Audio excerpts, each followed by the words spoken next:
Poland में बड़े युद्ध की तैयारी कर रहा है। नाटो ने भारी संख्या में पोलैंड भेजे हैं सैन्य हथियार और वाहन। यूरोप से पोलैंड भेजे गए हैं सैन्य वाहनों पर सर्गेई लेबेदेव ने दी है जानकारी। और यूक्रेन जंग के बीच रूस का यह बड़ा दावा है कि पोलैंड में बड़ी तैयारी नाटो की चल रही है।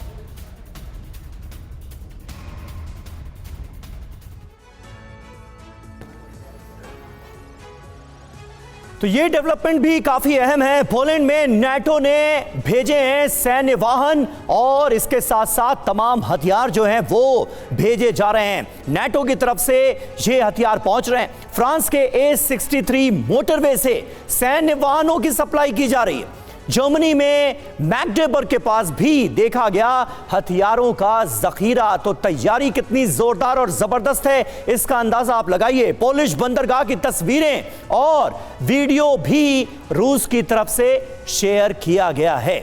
तो पोलैंड में बड़े युद्ध की तैयारी में नाटो नजर आ रहा है।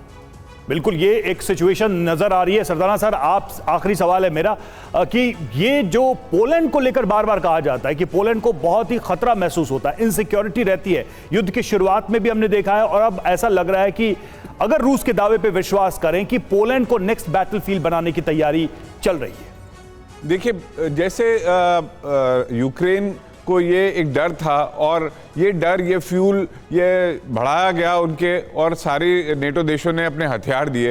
ये चीज मेरे हिसाब से पोलैंड को भी ये एक डर बिठाया गया है और एक ये हथियारों का जो सेल हुई है उसी के हिसाब से इस देश को भी यूक्रेन की तरह युद्ध में झोंकने का प्रयास है नेटो और अमेरिका का। और आप जो पहले बात कह रहे थे कि ये क्या लड़ाई खत्म होने से पहले थोड़ी और बढ़ेगी, देखिए अमेरिका ने जो हथियार बेचने थे, नेटो ने जो हथियार बेचने थे, ये लड़ाई एक हथियारों की लड़ाई भी थी। ये सभी बैटल में ट्राई हो गए हैं। अभी जाते जाते जो बड़े हथियार सिस्टम्स है सबके फील्ड ट्रायल हो रहे हैं एक तरीके से।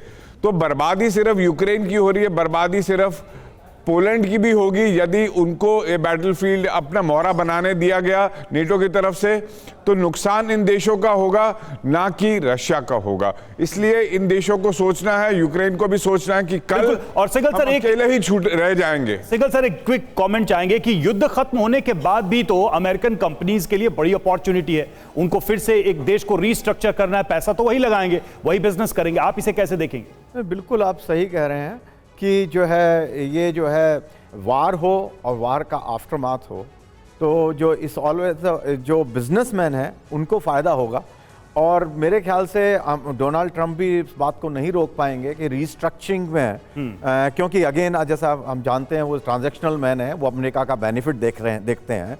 तो वहाँ जब रिकंस्ट्रक्शन होगा सारा, क्योंकि वहाँ सारा जो बुनियादी ढांचा है वो सारा बिल्कुल ख़त्म हो चुका है, तो वहाँ एक बहुत बड़ी बिजनेस अपॉर्चुनिटी मिलेगी अमेरिकन कंपनीज़ को।